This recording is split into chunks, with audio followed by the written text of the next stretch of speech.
Salve pessoal, aqui é o professor Feliciano, gravando mais um vídeo de física para a galera da segunda série, segundo A, B, C e também para o pessoal da segunda etapa. Então, dando continuidade com o nosso estudo de mudança de estado, pessoal, a gente vai ver aqui, a vaporização, condensação e calefação, Na última aula a gente já viu a fusão e a solidificação, a gente vai falar sobre a vaporização. E o que vem a ser a vaporização, É a passagem do estado líquido para o estado gasoso, que pode ocorrer de três maneiras, certo? A vaporização é a passagem do estado líquido para o gasoso. Ela pode acontecer por evaporação. O que acontece na evaporação? Quando ocorre lentamente a qualquer temperatura, certo?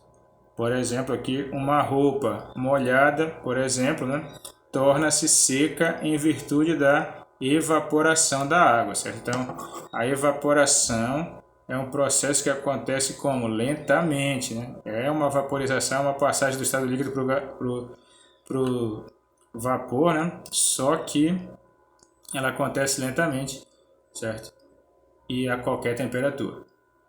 A segunda maneira de acontecer a passagem do gasoso, do estado líquido para o gasoso é a ebulição, certo? Quando é que acontece a ebulição? Quando ocorre rapidamente a uma temperatura bem determinada, certo? Para cada líquido. A água em uma panela só começa a ferver, isto é, só entra em ebulição quando sua temperatura atinge um determinado valor que a gente vai ver mais à frente aí, certo? Então a ebulição, ela é a passagem do líquido para o gasoso que acontece rapidamente com uma temperatura bem determinada. A evaporação é lenta, sem temperatura determinada, e a ebulição é rapidamente com uma temperatura bem determinada, certo? E a terceira maneira de passar do estado líquido para o gasoso é por calefação, quando a passagem se faz muito rapidamente a uma temperatura muito acima da temperatura de ebulição.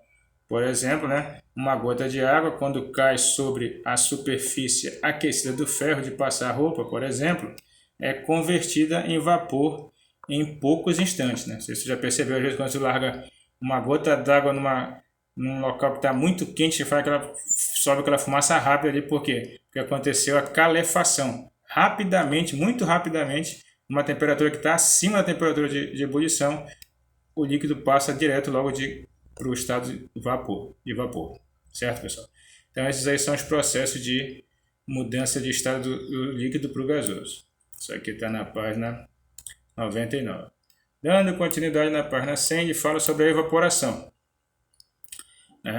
A evaporação é o processo que acontece a qualquer temperatura, de forma lenta, Então ele fala aqui que sabemos que moléculas de um líquido a qualquer temperatura encontram-se em constante agitação, as do líquido, certo?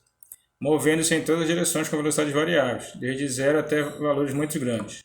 Algumas moléculas com velocidades suficientemente elevadas, ao alcançar a superfície, conseguem escapar do líquido.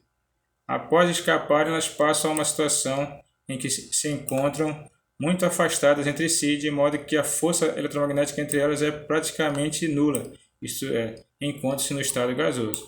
Então, as moléculas do líquido, quando passam para o estado gasoso, ficam mais afastadas ainda uma da outra, como ele mostra aqui, aqui é o líquido e aqui é o gasoso. Quando elas passam do líquido para o gasoso, elas ficam mais afastadas e a força de união entre elas reduz muito.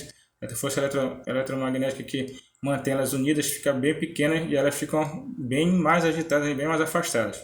Beleza, pessoal? A velocidade de evaporação, certo? Aí, A velocidade com que um líquido evapora depende de alguns fatores que examinaremos a seguir. Primeiro, a temperatura, pois quando aumentamos a temperatura, certo, de um líquido, a energia cinética média de suas moléculas aumenta. Quanto maior a temperatura, mais elas ficam agitadas, certo? Geralmente, ao sair de uma piscina, por exemplo, ou do mar, sentimos mais frio que dentro da água, Já deve ter sentido isso. Essa sensação é uma consequência da evaporação da água aderida à nossa pele, né? Então aquela água lá, enquanto está na nossa pele, ela está tipo tá dando uma camada que está protegendo a gente, né? Quando ela sai da piscina, sai da água, do mar, aquela água que está na nossa pele, ela evapora, certo? E faz com que a gente tenha uma sensação de frio. A gente já deve ter sentido isso quando saiu de uma piscina, certo? A velocidade da evaporação também vai depender da superfície de contato do líquido com o ambiente, certo? Então aí, nessa figura aqui, ó, a gente tem um líquido numa garrafa e um líquido em um recipiente maior, né? Observa-se que o líquido contido no recipiente representado em B, ou seja, nesse recipiente maior aqui, evapora muito mais rapidamente do que o líquido contido no recipiente A, que é nessa forma dessa garrafa, né? Pois quanto maior for a área, maior será o número de moléculas que poderão atingir a superfície e escapar. Então, olha, se está aqui, poucas moléculas vão chegar nessa parte aqui de cima, porque a área é pequena. E aí poucas moléculas vão evaporar, vão passar do líquido para o gasoso, que a gente já viu aqui em cima, essa passagem do líquido para o gasoso, quando elas escapam, né, do líquido para o gasoso. Agora, se a área for grande, maior vai ser a quantidade de moléculas que vão passar do líquido para o gasoso e, consequentemente, a evaporação vai ser mais rápida, certo? Então, quando a gente vai colocar uma roupa para secar, né? Ele vai ser assim, para que uma roupa molhada seque mais depressa, devemos colocá-la estendida, ou seja, tu abre a roupa, né? Para poder colocá-la estendida, de modo que a área aumente e faça com que a evaporação da água na roupa seja maior, certo? Quanto maior a área, maior vai ser a evaporação. E a outra coisa de que depende da velocidade da evaporação é o número de moléculas no estado de vapor, certo? Pois se muitas moléculas voltarem para a fase líquida, a velocidade de evaporação será pequena, certo? Então, por esse motivo, em um dia úmido, com grande quantidade de vapor de água na atmosfera, roupas molhadas demoram mais tempo para secar. Então, no dia de chuva, né, no dia que está nublado, né, vai ficar mais lento para secar uma roupa. Por quê? Porque tem muitas partículas no estado líquido, que voltam para o estado líquido, e elas não vão conseguir evaporar rapidamente.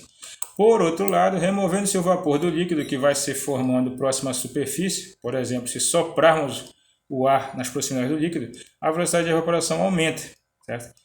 Por isso, uma roupa molhada seca mais depressa se estiver ventando, né? Então, num dia de vento, né, mesmo que esteja meio coberto, vai haver uma secagem da roupa também. Por quê? Porque vai tirando as moléculas que estavam